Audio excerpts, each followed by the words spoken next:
คลิปนี้เรายังคงไปหาที่เดินกันที่เฉิงตูเมืองหลวงแห่งมณฑลเสฉวนกับในอีกมุมหนึ่งที่มีเรื่องราวที่เก่าแก่กว่าเกือบ 2,000 ปีเพราะที่นี่เคยเป็นเมืองหลวงของรัฐชูฮั่นหรือจ๊กก๊กในยุคสมัยสามก๊กของประเทศจีนโดยวันนี้เราจะอยู่กันที่ศาลเจ้าอู่โหศาลเจ้าที่สร้างขึ้นเพื่อคงเบ้งปราชญ์ผู้พลิกแผ่นดินจีนอันโด่งดังและเล่าปีหนึ่งในผู้นำที่ยิ่งใหญ่แห่งยุคสามก๊กพิพิธภัณฑ์สามก๊กที่ครบที่สุดในประเทศจีนจนได้ชื่อว่าเป็นศูนย์กลางค้นคว้าวัฒนธรรมสามก๊ก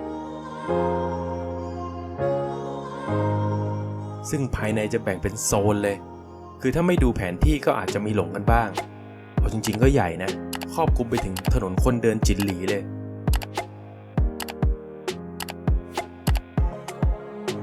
ซึ่งเดี๋ยวในคลิปนี้ก็จะพาไปเดินดูสิ่งที่เกี่ยวข้องกับสามก๊กในถนนคนเดินนี้ด้วยนะ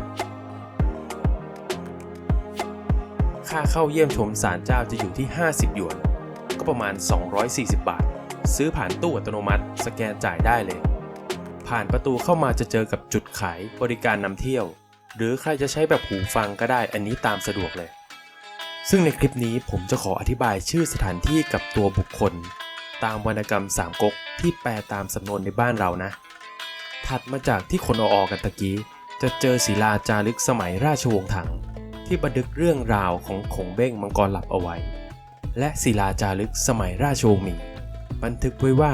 แต่เดิมเนี่ยพื้นที่นี้เป็นศาลของฮ่องเต้เล่าปี่มาก่อนถัดมาในปีค.ศ. 1391นำโดยอ๋องแห่งรัฐชูได้ย้ายศาลเจ้าอู่โหนี้มาไว้ที่ตรงนี้เนื่องจากพระองค์ให้เหตุผลว่าฮ่องเต้และมหาอุปราชของเขาควรเป็นร่างเดียวกันด้วยอิทธิพลความมีชื่อเสียงของขงเบ้งนั้นยิ่งใหญ่มากการย้ายศาลเจ้าอู่โหมาไว้ที่นี่ก็ได้ทำให้ผู้คนกลับมาที่ศาลเจ้าของฮ่องเต้เล่าปี่อีกด้วยเลยทำให้ที่นี่เป็นศาลเจ้าแห่งเดียวในประเทศจีนที่ผู้ปกครองและขุนนางอยู่ในศาลเดียวกัน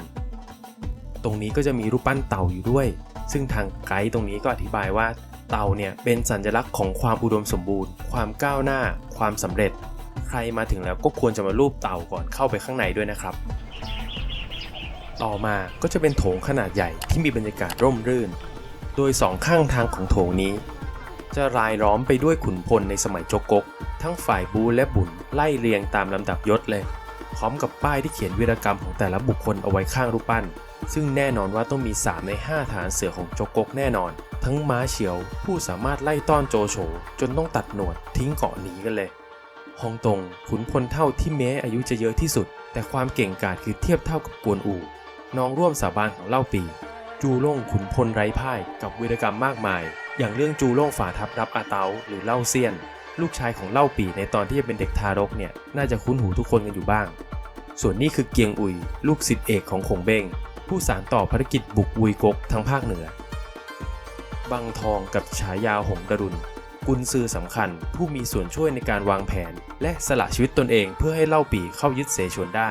และอยู่ข้างๆบังทองนี่ก็สำคัญไม่แพ้กันนั่นก็คือกันหยงหนึ่งในกุนซือที่อยู่กับเล่าปี่มาก่อนที่เล่าปี่จะเจอกับขงเบ้งซะอีกและยังมีอีกหลายคนเลยที่ใครอ่านวรรณกรรมมาจะคุ้นชื่อแน่นอนไปกันต่อเลยถัดจากโถงทางเดินแห่งขุนพลพวกเราก็จะมาถึงศาลที่แสดงความยิ่งใหญ่ของพระเจ้าเล่าปี่ในฐานะฮ่องเต้แห่งจ๊กก๊กโดยที่ภายในศาลนี้ยังมีรูปเคารพอีก2บุคคลสำคัญที่ร่วมกันสร้างอำนาจให้กับเล่าปี่จนเป็นถึงฮ่องเต้ได้อีกด้วยนั่นก็คือกวนอูน้องชายคนรองที่ปกติจะมีภาพลักษณ์ของชายที่มีใบหน้าสีแดงหรือก็คือเทพเจ้าแห่งความซื่อสัตย์ที่ทุกคนน่าจะรู้จักกันดีและเอลหุยน้องชายคนเล็กที่เคยเป็นพ่อค้าขายเนื้อจนสุดท้ายก็ช่วยงานเล่าปี่จนไปถึงแม่ทัพใหญ่แห่งจ๊กก๊กเลยทีเดียวโดยที่รูปเคารพทั้ง3คนจะมีรูปเคารพของบุตรหลานของตนอยู่ข้างๆด้วยซึ่งมีเรื่องแปลกอยู่อย่างหนึ่งคือเราจะไม่เจอรูปเคารพของอาเตาเล่าเซียนในนี้เลยนะทุกคนก็อย่างที่ทุกคนทราบกันดีว่าเล่าเซียนคือคนที่ยอมแพ้จนทำให้จ๊กก๊กล่มสลายเป็นก๊กแรกในยุคสามก๊กแต่มันจะมีปริศนาอยู่อย่างหนึ่งคือด้านหลังของรูปเคารพของพระเจ้าเล่าปี่เนี่ยจะมีต้นสนตัดครึ่งวางไว้อยู่และมีเปิดไฟส่องไว้ด้วยอันนี้ผมเดาไว้เลยว่าน่าจะเป็นตัวแทนที่หมายถึงเล่าเซียนอาเตานี่แหละ เอาล่ะถัดจากศาลของพระเจ้าเล่าปีเราก็เข้าสู่ศาลของมหาอุปราชแห่งจกกกจูกัดเหลียงขงเบ้งซึ่งอยู่ในส่วนที่ลึกที่สุดของโซนศาลเจ้าอู่โหแล้วผู้คนก็มากันแน่นเลยโดยคนที่นี่จะมาไหว้ขอพรขงเบ้งเรื่องการเรียนและการทำงานด้วยถ้ามองภาพรวมแล้วเหมือนกับว่าทั้งศาลเจ้าเนี่ยถูกออกแบบให้คล้ายกับท้องพระโรงของวังโดยที่มีขุนพลเข้าเฝ้าอยู่ข้างหน้าแล้วถัดมาจะเป็นในส่วนของฮ่องเต้และด้านหลังจะมีกุนซือผู้คอยวางแผนอยู่ด้านหลังของฮ่องเต้อีกทีหนึ่งจากด้านข้างของศาลของขงเบ้งจะเป็นส่วนที่อิงตามส่วนในจวนของขงเบ้งที่ปรากฏในบันทึกพงศาวดารกับทางเดินทิวไผ่แดงที่นักท่องเที่ยวมาถ่ายรูปกัน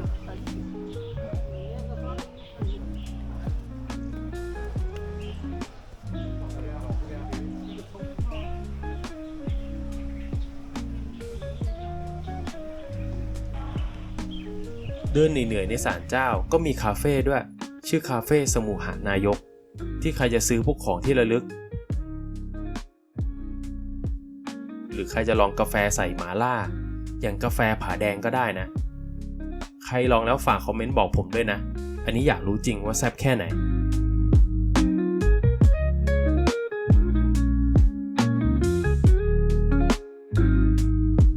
หลังจากพักเหนื่อยกันแล้วเดินถัดมาจากคาเฟ่นิดเดียวก็จะมาในส่วนของสุสานหุยหลิงที่พักที่สุดท้ายของพระเจ้าเล่าปีแล้วนี่ดูสิมีคนเอาการ์ดเกมมาไหว้ด้วยอย่างเท่เลยเป็นสุสานขนาดใหญ่ที่เหมือนกับภูเขาลูกย่อมๆเลยก้าวผ่านประตูมาคือเงียบมากเหมือนถูกตัดขาดจากโลกภายนอกจะบอกว่าเป็นหลุมศพที่ใหญ่ที่สุดเท่าที่เคยเห็นมาเลย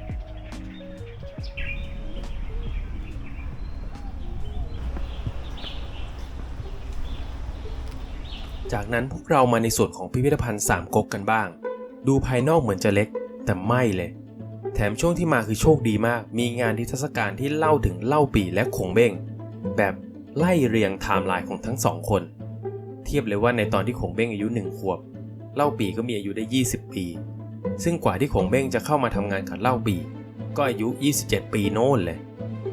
โดยที่เล่าปี่ต้องไปเชิญขงเบ้งที่กระท่อมถึง3 ครั้งตามวรรณกรรมทำให้เริ่มสิ่งที่เรียกว่ายุทธศาสตร์หลงจงที่เป็นการวางแผนของขงเบ้งในภาพรวมของสามก๊กที่วางโรดแมพให้กับเล่าปี่ในการตั้งตัวเป็นใหญ่จนนำไปสู่การคานอำนาจในภาพรวมของสามก๊กต่อมาจะเป็นในส่วนของศึกผาแดงขงเบ้งต้องไปเจรจาให้ฝ่ายซุนกวนเข้าร่วมกับเล่าปี่ในการต่อต้านวุยก๊กของโจโฉซึ่งสุดท้ายแล้วเล่าปี่ก็เป็นฝ่ายได้ยืมจิงโจหรือก็คือเกงจิ๋วเพื่อใช้เป็นฐานที่มั่นที่คืนยากคืนเย็นซะเหลือเกินโดยนี้จะมีของที่ขุดค้นตามที่ต่างๆในสมัยสามก๊กมาจัดแสดงด้วยอันนี้ผมชอบมากคือรูปปั้นน้องหมาคือเจอหลายจุดจริงๆคือคนสมัยนั้นรักหมากันมากนะจนปั้นรูปปั้นเก็บไว้เลยเอาดิอันนี้ต้นเงินที่มีให้ดูเลยเงินตราในสมัยนั้นเป็นเหรียญยังไง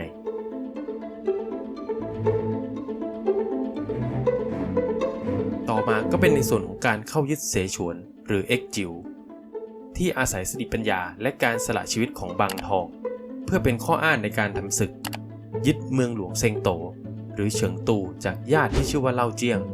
จนทำให้เล่าปี่มีฐานที่มั่นที่สำคัญอย่างเสฉวน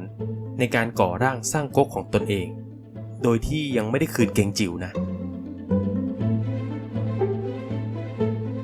สุดท้ายแล้วฝ่ายซุนกวนก็เริ่มย้อนสอนคืนบ้างขอเมืองคืนดีๆก็ไม่ได้ก็ใช้กลศึกทำให้เล่าปี่ต้องเสียน้องร่วมสาบานทั้ง2 คนอย่างกวนอูและเตียวหุยโดยหลังจากที่เล่าปี่ตั้งตนเป็นฮ่องเต้แห่งจกก๊กภารกิจแรกก็คือแก้แค้นให้น้องชายทั้ง2 คนบุกง่อก๊กโดยไม่สนคำทักท้วงจากขุนศึกส่วนใหญ่จนเกิดศึกยุทธการอีเหลงที่สุดท้ายแล้วเล่าปี่ก็เป็นฝ่ายพลาดท่าเพราะความประมาทก่อนวาระสุดท้ายก็ได้ฝากลูกชายคนโตอย่างอาเตาเล่าเซียนให้ขงเบ้งดูแลโดยลองใจไว้ด้วยว่าถ้าหากเล่าเซียนไม่เอาไหนก็ให้อาจารย์คิดอำนาจไปเลยซึ่งแน่นอนว่าขงเบ้งไม่เคยคิดทรยศและทำงานหนักเพื่อจกก๊กจนถึงวาระสุดท้ายออกจากพิพิธภัณฑ์ก็จะมาในส่วนของโซนสุดท้ายนั่นก็คือศาลเจ้า3 คุณธรรมที่เล่าถึงจุดเริ่มต้น ของ3พี่น้องสวนท้อคือที่นี่ผมเดาว่าเขาสร้างไว้ให้เห็นถึงจุดเริ่มต้นของ3พี่น้องที่เริ่มจากคนทอเสือขายรปภเฝ้าประตู และเจ้าสัวขายเนื้อที่ท้ายที่สุดก็กลายเป็นหนึ่งในผู้ปกครองประเทศที่ยิ่งใหญ่แห่งยุคสามก๊กจากตรงศาลเจ้า3คุณธรรมก็จะเป็นทางออกที่จะไปบรรจบกับถนนคนเดินจินหลีที่คนเยอะทุกช่วงบอกเลยและสนุกมากมีร้านของกินของฝากขายเยอะแยะเหมือนกันแนะนำให้มาช่วงบ่ายๆเย็นๆนี่แหละเดินเที่ยวได้ยาวๆเลยร้านสตรีทฟู้ดคือเยอะมากนี่ก็กินไปหลายร้านหรือใครอยากจะลองแคะหูที่นี่ก็มีเยอะฮะอันนี้แล้วแต่เลือกเลยซึ่งประวัติของถนนคนเดินจินหลีสามารถสืบย้อนได้ไปถึงยุคราชวงศ์ฉินโน่นเลยและถูกบูรณะซ่อมแซมมาเรื่อยๆจนเวอร์ชั่นปัจจุบันที่เราเห็นคือเวอร์ชั่นปี 2004 โดยในถนนคนเดินนี้ก็มีสิ่งที่เกี่ยวกับสามก๊กเยอะมากเหมือนกันอย่างภาพนี้หายากมากภาพงานแต่งงานของเล่าปี่และน้องสาวซุนกวนเพื่อสารสัมพันธ์ของจกก๊กและง่อก๊กในการต่อต้านวุยก๊กของโจโฉซึ่งภายหลังเรื่องราวเป็นยังไงก็อย่างที่เล่าไปแล้วในตอนที่อยู่ในพิพิธภัณฑ์ตะกี้นั่นแหละ